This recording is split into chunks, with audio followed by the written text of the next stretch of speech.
Good morning or good afternoon. This is Tricia Zulik, your moderator for ASQ Lean Division webinars. Thanks for attending this morning. We have a speaker today, Drew Locher. He's currently Managing Director for Change Management Associates. CMA is committed to seeing innovative strategies implemented in all business environments. Drew Locher not only is a webinar speaker, but has also authored a few different books, one in 2004, The Complete Lean Enterprise. In 2005, he won the prestigious Shingo Prize for Excellence in Manufacturing. He published Value Stream Mapping for Lean Development, a how-to guide to streamline time to market. In 2008, his book, Lean Office and Service Simplified, the definitive how-to guide for the Shingo Prize recipient. Welcome, Drew Locher. Drew, it's all yours. Thank you. Thank you all for joining us today on a topic that is of great interest to me, titled Creating Mindsets, Habits, and Skills for Cultural Change. So you think about it, whether you use the term lean or whatever term your organization uses for its continuous improvement approach. Don't get hung up on terminology. I've seen the terms come and go over 30 years of doing this stuff.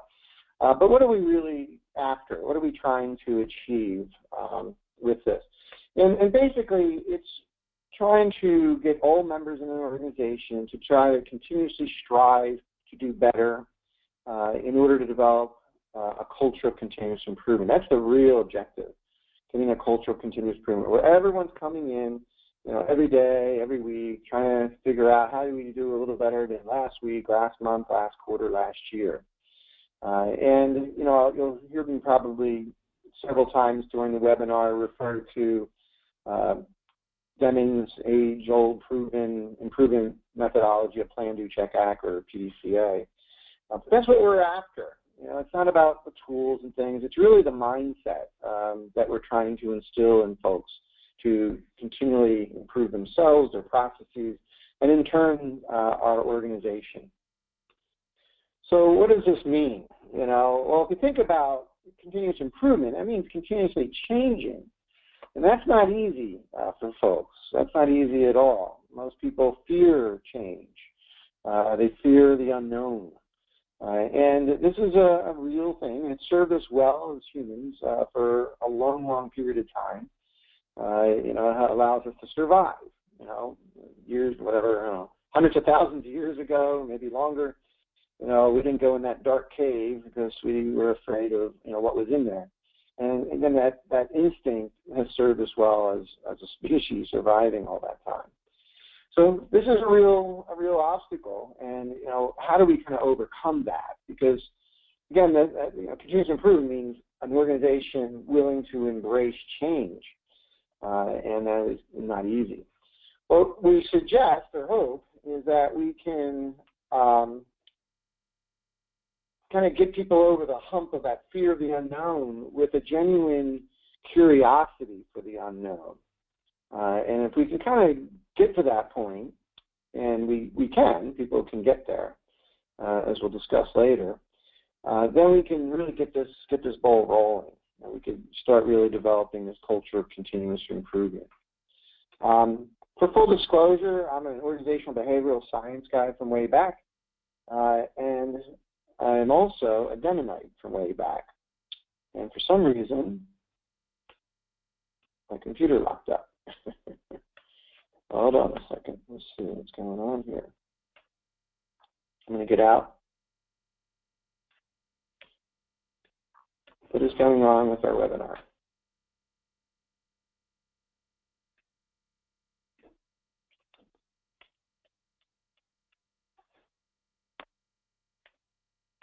This is your moderator, Drew. Are you all set? It finally, whatever happened. Excellent. I'll turn it back over to you. All right, thank you. So as I said, also for full disclosure, I'm a Demingite from back in the 80s, and I think Dr. Deming just taught us just tremendous things that are still relevant today and will be for another 100 years or longer. And one of the things that in his 14 points for management, I believe it was number 8, he talked about driving out fear so that everyone can work effectively for the company. And I was fortunate to be able to ask Dr. Deming 2 questions before he passed away around 1993, I believe. And one was, I don't understand this fear thing. It's not like organizations and leaders in organizations are intentionally instilling fear, though I probably met a few managers that were like that. But I think generally speaking, that wasn't the case. And he actually pointed out just a myriad of examples of how very often unintentionally we instill fear in people. And if they have this fear, which again is kind of innate in us, we're not going to be open to change, and therefore this whole continuous improvement thing is going to be very, very difficult. So he went on and talked about all kinds of examples how leaders instill fear, most of the time unintentionally, just in their words they use, in their response to problems and things that might arise. And that really stuck with me. As I went on and did my studies in behavioral science, I learned just how strong this fear can be. And organizations have to work very, very hard to kind of provide a safe environment, which I'll talk to more later. Now, typical approaches to lean or continuous improvement fall short. That'll be the next point that I make. Very often what organizations will do is train the masses and then hope that they apply. I've seen this happen for 30 years. And, leaders will call me up and say, oh, we're just not getting there. And I'll say, well, what have you done? Well, we trained everyone. And training could be including some application basis to it. Well, everyone did a Six Sigma project. And I'll say, okay, and they're still frustrated, these leaders, that, everyone's not, quote unquote, getting it. And what I need to do is explain to them how what the approach that they're taking really falls short to create the skills and then the mindsets for all this, for continuous improvement. Another approach that many organizations will take are episodic or event-based. You can also think of projects. So, how many events, whether it be a rapid improvement event, a value stream mapping event, or how many Six Sigma projects can an individual complete going through a full PDCA cycle in, say, a year? And, the leaders will say, well, everyone went through a project, maybe two, or they went through an event, maybe two or three in the course of a year. And then I, once again, will demonstrate to them that is, just not adequate in terms of the opportunity to practice, to develop the skills and therefore the mindsets and ultimately the habits. But this is probably the most common approaches that people or organizations take. We have known for 100 years what it takes for people to develop skills and to develop habits. But I'll kind of make that argument or bring up that research that goes back 100 years in a moment. But I just want to emphasize the importance of this.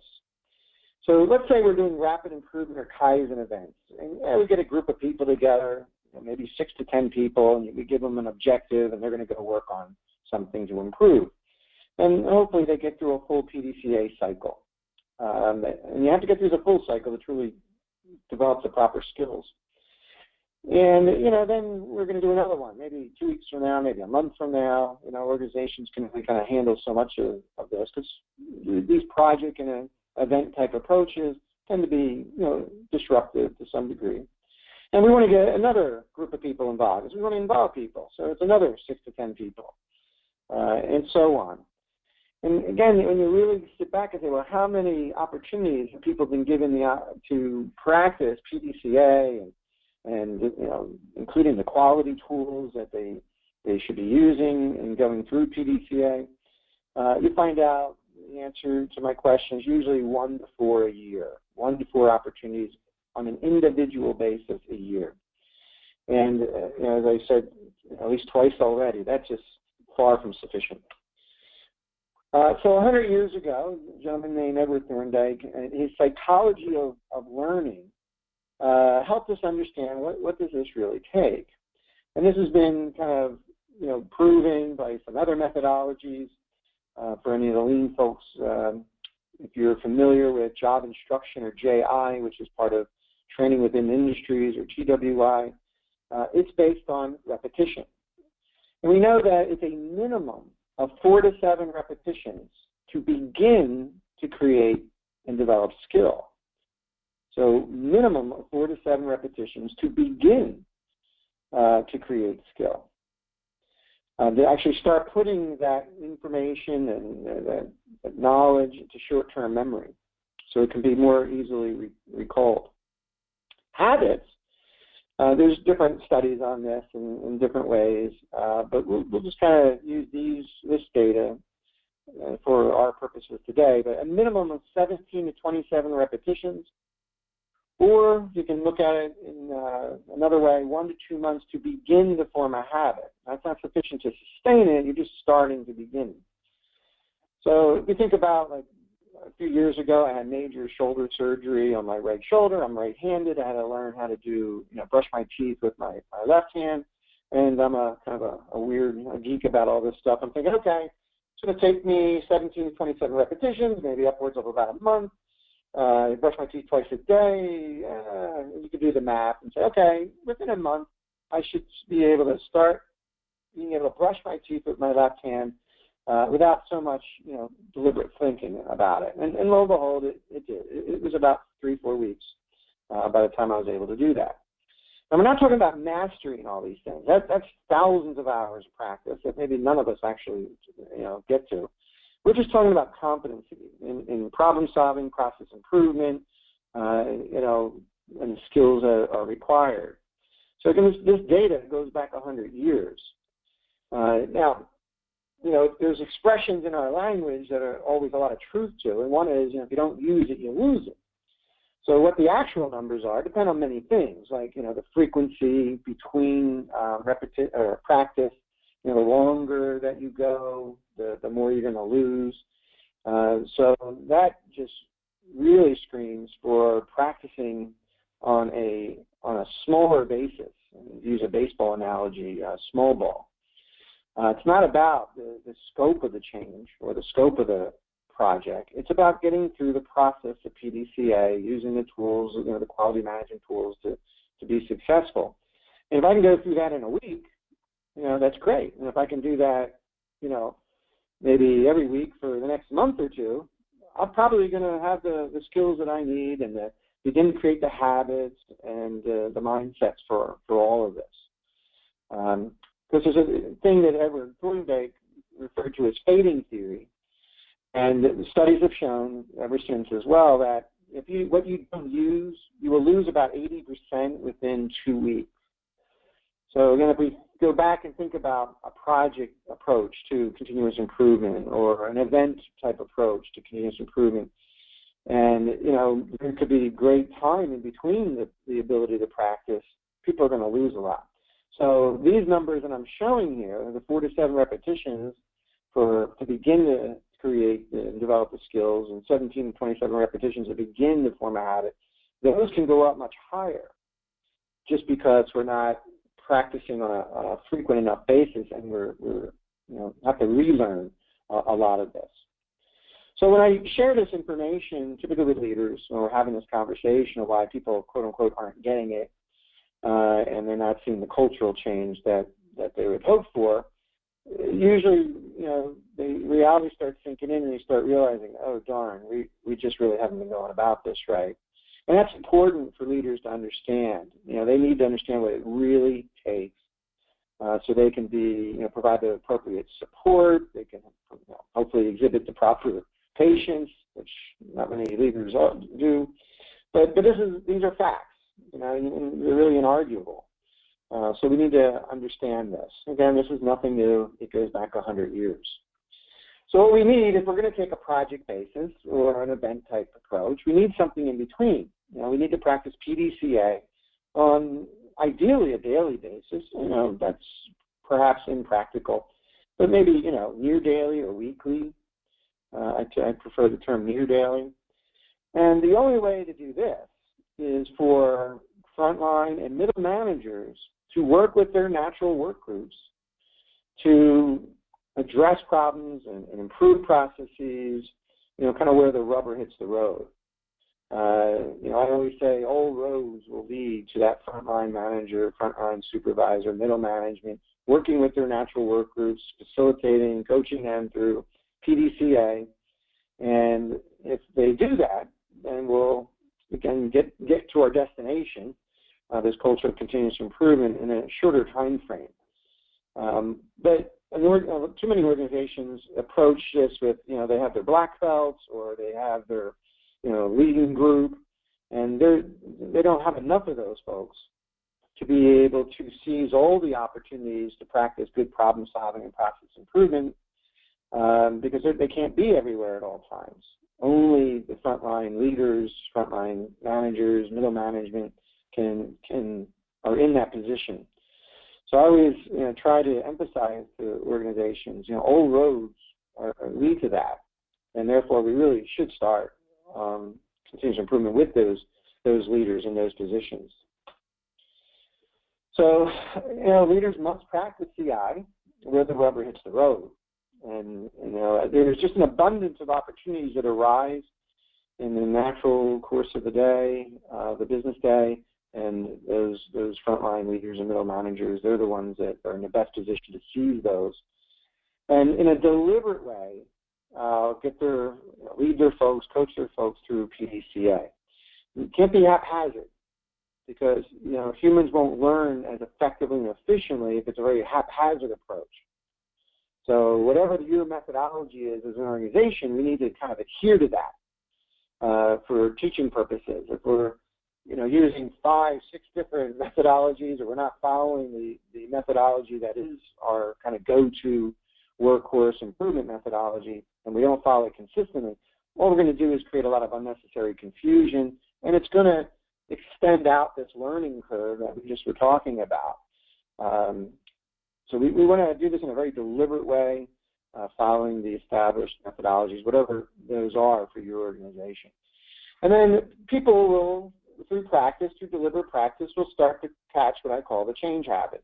And this becomes easier and easier for them after they've had sufficient practice. Again, going back to the figures we went over before. 4 to 7 to begin to create skills, 17 to 27 or 1 to 2 months to begin to create habit. Some people might say, well, you can't change culture, and that I don't agree with at all. Leaders define culture in a huge way. And you can just look at examples in sports and things where, they had a change of a manager, a coach, and the whole attitude of the team changed. We probably have seen this in organizations, not just overall organizations, but with a department or something, how the whole norms of that organization changed because of the change in leadership. So we can change. There's an old expression, people are creatures of habit. However, habits can change with enough practice, deliberate practice.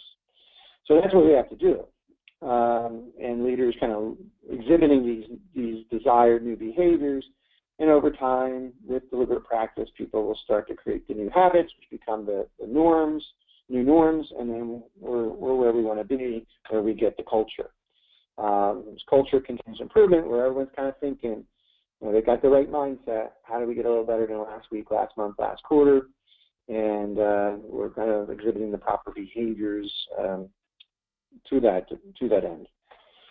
So this can happen. Here's a quote from Zig Ziglar: "Repetition is the mother of learning, the father of action, which makes it the architect of accomplishment." So people need to be able to practice. And, just to learn from my mistakes of the past, which are, I used to get criticized for trying to drive people too far too fast. Big change. Got to get the big change, lots of opportunity. And some folks wiser than I, many years ago, would criticize me and say, what you really want to do is, use a baseball analogy, is the World Series, stick with small ball. It's not about the scope of the change, it's about the frequency of practice, of PDCA. And I was a little stubborn with that. Took probably 8 years or so for me to realize, they're right. So that's what we're after.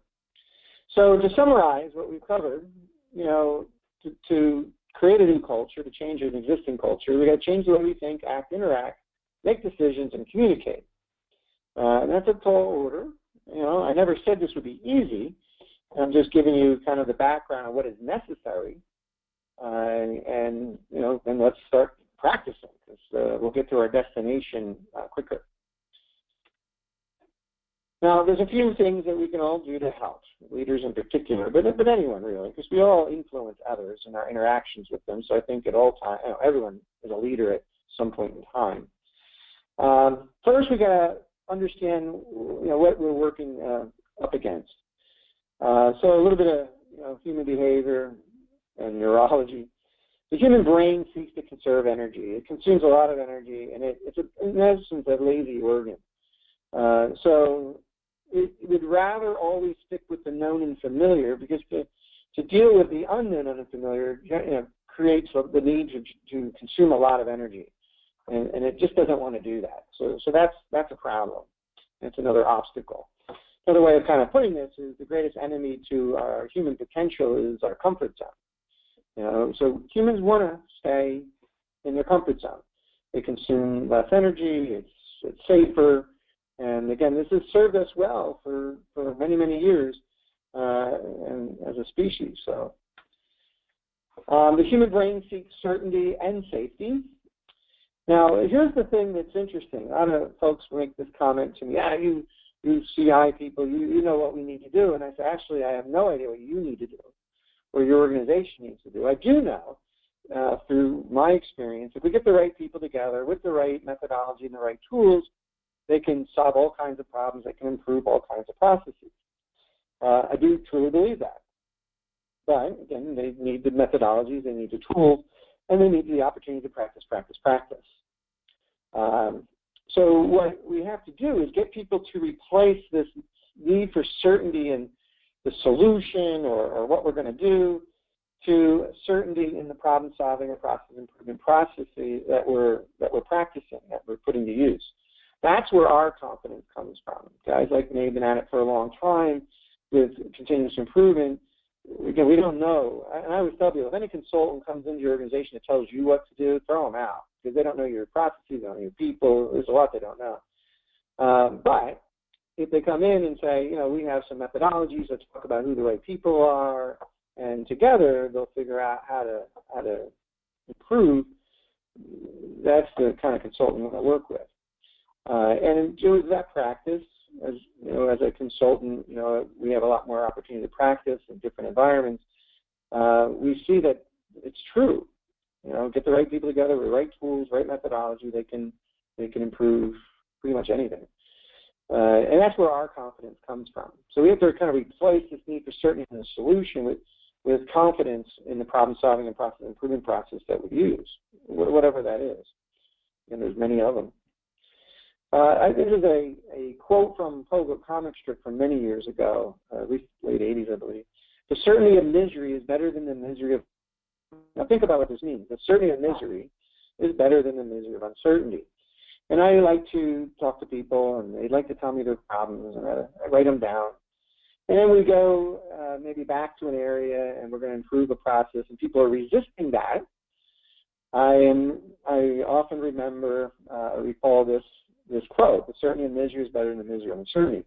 So as much as people complain about the current process, current situation, the idea of changing it to something unknown is a worse proposition to them. Again, this is because the way humans are. The human brain seeks certainty. So we just got to give them that confidence in the methodology, and that's only going to come through deliberate practice and having some positive experiences. All the more reason to maybe start with small ball, things that we know we have a higher success rate with, smaller problems, smaller process improvement efforts, just to try to build the skills and the experience, but also that confidence that this works, and then maybe confidence to tackle problems of a bigger nature. Some other things to think about, and there's a couple of models here. I make the argument that what we're asking organizations to do and engaging all associates in time in continuous improvement. And when they say, everyone doesn't want to improve, they just want a paycheck, they just want to show up and do the work, I usually respond to those folks that then you don't understand humans. Now, it doesn't mean that humans embrace change, as we just talked about, they don't. But they can, their beliefs can change, and through deliberate practice again. But we have to also understand what the source is. So this model here, I'm going to look at a couple models, is the personal system. So on the right-hand side is external, left-hand side is internal. Internally is my self-concept. I have my values, my goals, and my competencies. The external is you all folks and what you can observe of me, my behaviors, my general attitudes, my short-term moods, and you get a peek to the inside of what's going on in my head and my heart based on my beliefs, either stated or my actions, which display my beliefs.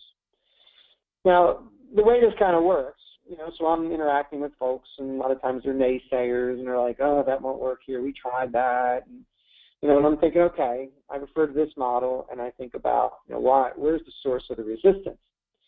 And we have expressions, again, in language, like seeing is believing, I'm a believer. So beliefs can change if we can understand the source of the belief. So I kind of go through this as a little mental checklist. Values. This is a good person. They show up for work every day. They've worked with the organization for years. They handle disagreement in a constructive way. They don't resort to violence. They're not stealing from the company, that kind of thing. They have good values. Check. Values come from a very young age, and organizations typically cannot affect values, though there's exceptions to everything I say, and I've seen this where organizations have, but it's not too common.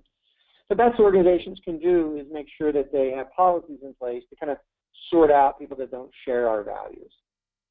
The other element of the self-concept is goals.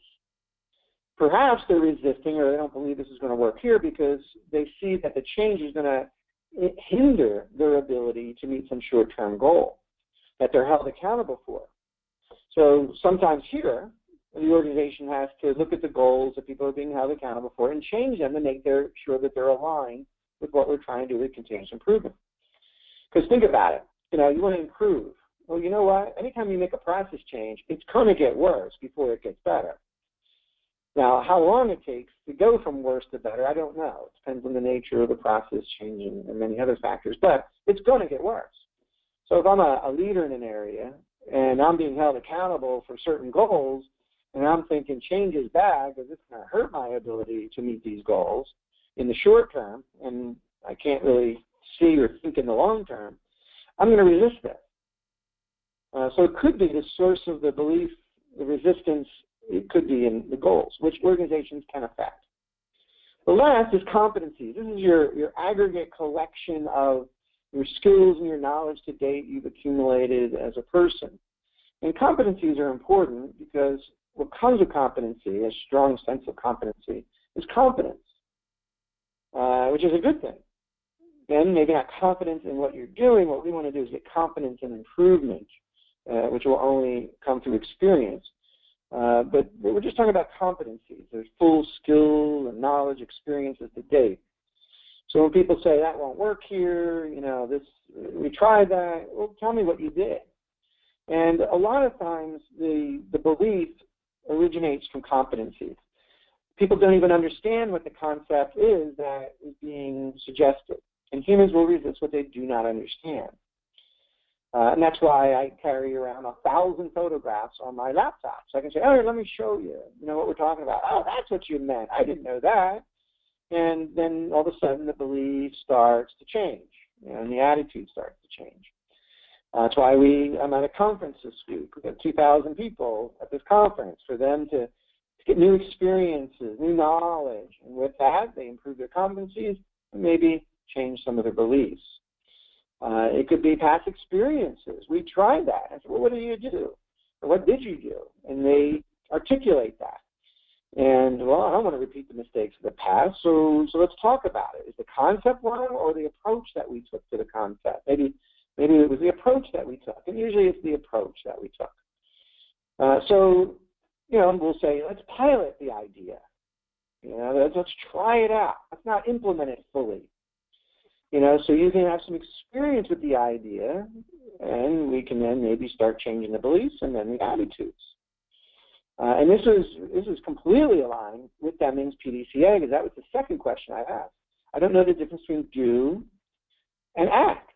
Plan, do, check, act, and act to make standard. And what Dr. Deming explained in front of 400 people or so was you do, you don't really know what you're going to do is going to work. It's a hypothesis, and PDCA is based on the scientific method. You don't really know it's going to work until you check. So why fully implement a change if you don't know it's going to work yet? So you would do it in a limited experiment or a pilot, whatever term you want to use, and then after you checked that you're getting the effect that you're hoping for, then and only then would you act and make standard. So you give people the experience through a pilot or experiment that can give them a little more understanding, and again, that can help begin to change belief and help begin to change the attitude. So this model is a personal system, and a day does not go by that I don't refer to this in my interactions with folks. Now, the next model is Abraham Maslow, which most people, are more familiar with. Maybe had a psychology class in high school or college. And this is where I make the argument that there is a basic human need for what we're asking organizations to do, engaging people in continuous improvement. However, people aren't going to jump to the top level need until the lower level needs are met. That's the way this model works. So the lowest level model in this model is physiological needs: water, food, sleep, breathing, etc. People need that, and they're not going to worry about problem solving and process improvement if they're worried about where they're going to get their next meal from, or if they're sleeping properly. So when people are kind of resisting, I look at them and say, yeah, they seem well nourished, they seem okay, they're breathing, they have a pulse. Most of the time, physiological needs are being met. The next level of needs is safety: security of body, employment, of resources, health, property. This is where a lot of folks get mired in, because improving my job, if I improve it too much, I'm going to lose my job. And we hear this quite often over the years. So this is where a lot of people get mired in, including leaders, anyone really, in particular middle management, because they're the ones that maybe help set up the existing processes. So if there's a better way, don't you think I would have thought of it? And if we do find a better way, how are you going to view me as the leader in that area? You're going to think negatively. Why didn't Drew come up with this? A lot of roads very quickly lead to this level of need in Maslow's hierarchy: safety, security of body, employment, of resources, health, and property. Because if I lose my job, then my physiological needs are now in jeopardy. But that's why we ask organizations to commit. No one will lose their job due to improving their job. Their job may change, but they're still going to be employed. The role may change. We're very upfront about that. But we have to give people a safety net. And you can't just say it once or twice. We've got to really pound the drum on that one. If we can get people through that level, then we have love and belonging. So we talk about making connections with people on a daily basis, making sure they're doing daily huddles to help facilitate this. And people say, we don't need huddles. Drew, you and your cuddles, we don't need that kind of stuff. I usually respond to, you do not understand human nature. There is a human need for belonging. Humans migrate towards groups, social groups, religious groups. There are exceptions. There are people that want to live on a mountaintop and by themselves and shoot down at anyone coming up a road. But everything that we ask you to do with continuous improvement and lean really is what resonates with 90% of people. And that's what we are dealing with. So when we talk about those things, sharing information more so than in the past as an organization, and if a leader says, they don't care about that, they just want to come in and get a paycheck, I tell them that you do not understand human nature. And this is particularly important in millennials these days, by the way. All the studies are showing. Then we get to the good stuff: esteem, confidence, achievement. We want to achieve. We want to do better. We want to improve our lot. Respect of and by others. The respect is a key component of all of this. And then we get to the really good stuff of self-actualization, creativity, problem solving. Process improvement, by the way, is a creative process. Lack of prejudice, acceptance of facts. We want to be data and facts driven in our improvement. So, if I'm dealing with someone, so maybe usually a leader, and they're not accepting that we just did an experiment and it's by every measure that we put in place, it's better.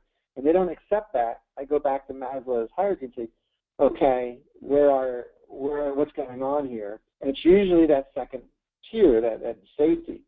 The facts are countering, but maybe they have said for 10 years, and now they're afraid of, well, people are going to view them. Why didn't you know this? Or you've been telling us something different all these years. So a lot of roads lead to that second level of needs.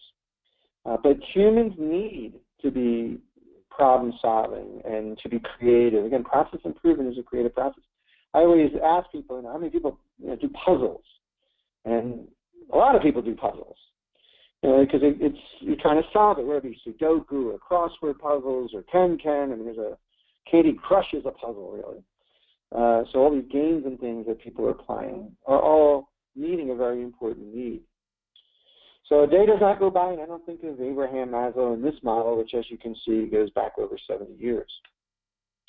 Another model that is maybe less familiar to folks is Frederick Hertzberg, who kind of started studies in the 1950s on what makes for a motivating and satisfying work environment, what demotivates and dissatisfies people. So if you want to upset people pretty quick, have a company policy they don't represent. That's on the left-hand side of the left list. Supervision, relationship with boss. There's obviously some overlap here. Think of your own experiences. How, in your past, when did you decide to leave a company? Not when you left, but when you started thinking about leaving. And why did you leave, or just make that decision? It may have been a year or 2 or 3 years later. And sometimes it's like how you felt, with your boss.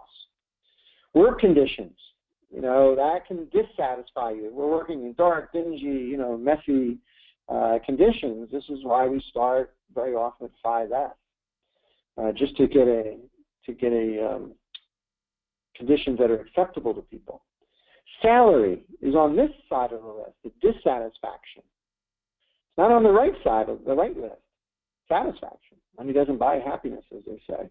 And relationship with peers. And people are social creatures, and they want to feel a part of a group. So the relationship with their peers can cause dissatisfaction and demotivate or disengage them from the organization. The left list has often been referred to as hygiene factors. You have to have them. An organization has to have them. Now, that doesn't mean we're where we want to be if we're meeting all those. But if you don't have any of those on the left-hand list, you're going to have trouble with the right list.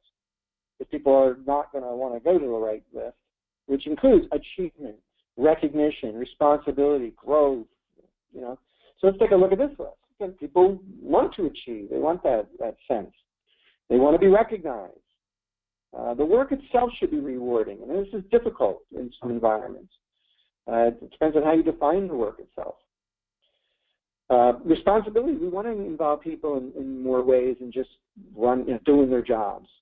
And when leaders tell me, oh, they don't want to do more, no, actually, they do. It'll be much more satisfying, much more motivating to them. If we give them that responsibility in the proper way, go back to what's needed for skill development. We're not just saying, here, you're responsible. Advancement is a tough one in organizations because there's only so much in terms of positions and the hierarchy of the organizational structure. But growth it can take many, many forms, right? So developing people's knowledge and their skills is growth, and that is very motivating and satisfying to people. So again, the left side on this list, when I'm dealing with organizations, I'm kind of looking for these things, and as long as we have those, we can move right into the right side of the list. But if we don't have some of those on the left side, then we're going to have a problem. So those 3 models, again, I refer to at least every week. A couple other things I learned is that there are multiple paths to your destination. Humans kind of value their sense of freedom. And a gentleman that worked with me many years ago, he sat me down and said, Drew, you're not very good at what you do. And I said, okay. And he says, you come in with these ideas and these concepts that you learn. You're very enthusiastic about it, but, the approach that you're taking is just not working for you, is it? And I said, no, it's not. Now, this is one of my engineers who was reporting to me at the time. So in hindsight, it's very, I appreciate the fact he was able to speak up, felt safe enough to speak up. But what he talked to me about was what he called value of self-discovery. that you have to just teach us the concepts, teach us the methodologies, and let us figure out how to get to our destination. And there's more than one way to get there. And the way that is going to be most effective is the way that we decide is going to work. And it's our idea we're going to be more likely to commit to than your idea or someone else's. And they call that value of self-discovery. And I changed my approach ever since. And this is a problem for some lean folks and Six Sigma folks. They think there's only one way to do all this stuff. And there's not. We can be flexible. We can lose a battle to win the greater war, kind of thing. And then as people find their way down this uncertain path, using the tools and the methodologies, they'll get that confidence that they need to make this all happen much more naturally. Because in the beginning, it's going to take, again, very much deliberate practice supported by leaders. But in time, this hopefully happens all naturally. So there's multiple paths to get to your destination, and we need to be flexible. We need to know where we can be flexible and not be so rigid, which I see so often, particularly with lean. What else can we do? I think leaders' language is extremely important. It's the terms we use elicit a different response in the same individuals. So how do we get people to overcome this fear of change, and feel this need to feel safe with change? And, I think the words that we use are extremely important. It didn't dawn on me for several years afterwards why it was drilled into our heads. Maybe don't use the term problem because there's such a strong negative, concept in people's minds about problems. We were always corrected when I was growing up in the General Electric Corporation in the 1980s to see it as opportunities for improvement. I thought it was kind of silly and hokey, but I learned over time that language really matters. So we have to think about terms like success versus failure. Well, let's go see if we're successful. What if we're not? Let's go see if it works. Well, what if it doesn't? We've got to change the language. Here's a quote from Charles Kettering, who was head of GM research many years ago.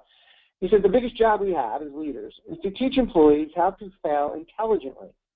We have to teach them to experiment over and over and to keep trying and failing until they find what works. So think about what this gentleman is trying to say. It's okay to fail. What's not okay is not trying to change. And we have to kind of emphasize this. Intelligently means, experimenting in a smart way that mitigates the risk to people or the organization overall. We certainly don't want to cause great harm. So that's why maybe the experiments, the pilots on a limited basis is a more prudent approach. Now, Charles Kettering understood this, 80, 90 years ago. So words really matter.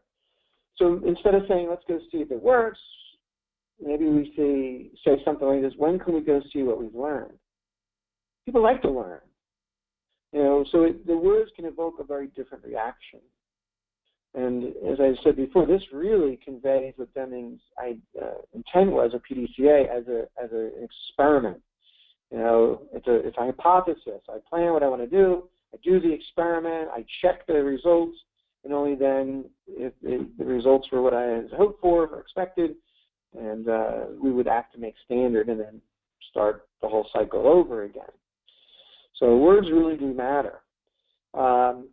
Leaders can't just delegate this. They've got to be there with folks. They've got to truly lead. And, so leaders as coaches in continuous improvement is critical. And this goes back to, again, a point I made before about, if you have a lean practitioners, a lean office, or a black belt, when push comes to shove, I'm going to defer to my boss. That's who's running my review, and that's who I really got to please. Well, that's why my boss has got to be part of this. And it's okay if they're learning together. I have a lot of bosses, a lot of managers and leaders that come through my programs, and they say, but I don't know how to do this. I got to know it perfectly before I get them involved. I'm like, you don't. Just be upfront about it. So, I'm learning this. I want to involve you guys early, and, I'm going to make mistakes. That's okay. We're all going to learn together, but, I don't want to wait. And then people will give that boss, that leader, a lot of leeway if they're upfront about it. Because there's comfort in numbers. We're in it together. And I think that's an important message to not just for that boss, but for everyone to see that improving is okay. Not to try to improve is not acceptable. But trying to improve, and if it doesn't give us the results we expected, we'll try something else. Right? So that's the real key. And it really gets to leaders coaching and developing others, which is really where they add the most value, I believe. So to kind of wrap this up and allow a good 10 minutes or so for questions, if our goal, whether you call it lean or whatever term you want to use, is to create a culture of continuous improvement, that's truly our objective. That requires a change of mindset. It requires new skills. And it requires, in time, the development of habit to make this all happen more naturally. It can happen, but only through deliberate and regular practice in PDCA. Not 1 to 4 projects a year or 1 to 4 events a year. It requires a lot more. And probably the real key to all of this is getting the habits, skills, and mindsets of those frontline leaders, supervisors, middle managers, getting them of the right mindset, skills, and habits so they in turn can teach and coach their natural work groups. And then we can get there as an organization a lot quicker. And I get organizations, big places that say, I have 18,000 people. How am I going to train 18,000 people and get them involved? And I say, don't worry about 18,000 people. How many middle managers do you have? And they'll say, like 180. So let's start with them. That's a much more finite number. And, 6 months or so, we can develop their skills and begin to create their habits. I won't say they've got it, they're locked in yet. And then they can, in turn, start getting others involved and teaching others as they continue their learning. And then we can get to this destination of a culture of continuous improvement a whole lot faster. So that's what I wanted to cover today. Some ways of getting a hold of me, if you like, on the website, email, Twitter. Got some books that our moderator has mentioned, if you're interested as well. So turning it over to Tricia Zillick, your moderator. So we do have a couple of questions here, and I think one that will probably is good for everyone. When you're in an organization and you know that some managers that are trying to become leaders have that fear because that's the environment they've been in, you said you refer back to a couple of different documents to try to bring them around. Can you expand upon that a little bit? Well, I referred to the models that we went through. So you already honed in on it, the fear. Probably fear of job security. So if you think back to Maslow. Okay, so now I understand where this is coming from. Now what do we have to do as an organization to help this individual overcome that? Well, it certainly isn't going to be Drew trying to allay his fears. It's got to come from that person's boss or boss's boss to that strong and repeated message that no one will lose their job due to improving their job. No one will lose their job due to improving their job. And as an organization, they've got to repeat that and repeat that. They've got to demonstrate examples. Because let's say someone left. This guy Bob, he left. And we're trying to do continuous improvement. The rumor mill starts kicking up and saying, look, Bob lost his job because of continuous improvement. I'm not going to do this. I'll lose my job. And the reality is Bob left on his own, for some other reasons. You need to explain to people, to communicate to people this message. No one will lose their job due to improving their job. Their job may very well change. We're very upfront with that, what they've been doing maybe for years, might change in the future as we change processes. We might not replace people who left on their own. I'm not saying either. I had a gentleman in the UK a few weeks ago that says, so you're guaranteeing lifelong employment. I never said that. I never said no one's going to lose their job. I said no one's going to lose their job due to improving their job. If there's some horrible economic downturn as we experienced a few years ago, obviously an organization is going to have to make some drastic decisions, but it has nothing to do with continuous improvement. And we've got to make sure that people understand that. They don't connect one with the other. So hopefully that answers the question. Yeah, I think that was excellent. Another question is, can you please give an example of mindset variables that define that mindset and how we're able to change it?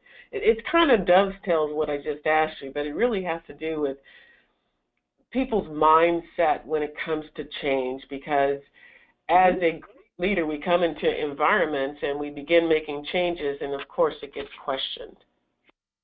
Right. This is a very personal thing. So you got to that's what makes it a difficult question to answer. If the person's mindset is, I'm going to lose my job, then we take the approach like I described. If their mindset is, I'm going to be bad at what I do, if I'm good at what I do now, and you want me to change my process, I'm not going to be as good. And that's true. I made the comment, it's going to get worse before it gets better. If that's where the person's coming from, and that also is a slippery slope to job insecurity. How are you going to think of me if I'm doing worse? We just have to allay those fears. We just got to keep being very supportive and saying, no. You don't need to. We know it's going to. We'll make a joke out of it. We'll know it's going to get worse before it gets better. But we need you to try this, and we're not assuming this is going to work. That's why we do PDCA. So you really have to get it on a personal level. Where is this person coming from? It could be. I can give you 1,000 examples of these things or different scenarios. It could be that, my neighbor, they were doing lean at their company and he lost his job. Or it could be they actually tried something. I had a woman screaming at me about 5S doesn't work. And I'm like, what happened? Well, you know what? She worked in an insurance company. And for whatever reason, the lean folks, and I was, cast in that group. I was thrown in that group. I was teaching a public class, and she attended it because her boss told her to come, and which didn't put her in the right mindset to begin with. But, I said, well, what happened? And she says, they came in and they started with 5S because that's what they did in manufacturing. I said, well, that would be wrong. She worked in an office environment in an insurance company. They made me get rid of all my personal effects, my pictures of my kids. I said, that is wrong. I don't know where people, came up with these ideas that that's what quote-unquote 5S is, the system of getting organized and staying organized. I never read anything where you had to get rid of personal effects and pictures of your kids. I want you to understand and remember why you're coming to work every day. So it could have been actual experience that people have, and then we can talk through that experience and explain, well, that was completely done incorrectly. And they're like, it was? I'm like, yeah. So let's not repeat that mistake again. So you have to get really personal, understand where it's coming from. It could be some need that isn't being met. It could be they're mired in Frederick Hertzberg. They have a horrible relationship with their boss. So here comes someone else saying, hey, let's improve things. They're stuck on that. And so we have to address that. So it's a difficult question to answer. My suggestion is get personal. Really understand the source of this belief. And then you can start addressing that belief, that source. Excellent. We have a couple more minutes since we have a couple more questions. Can you please give an example of 3P for office environment? 3P, oh. Well, let me define 3P for people that don't. It goes by different names. I like product and process planning. It's really a creative process, the way it was intended and developed not too long ago, actually, about 30 years or so.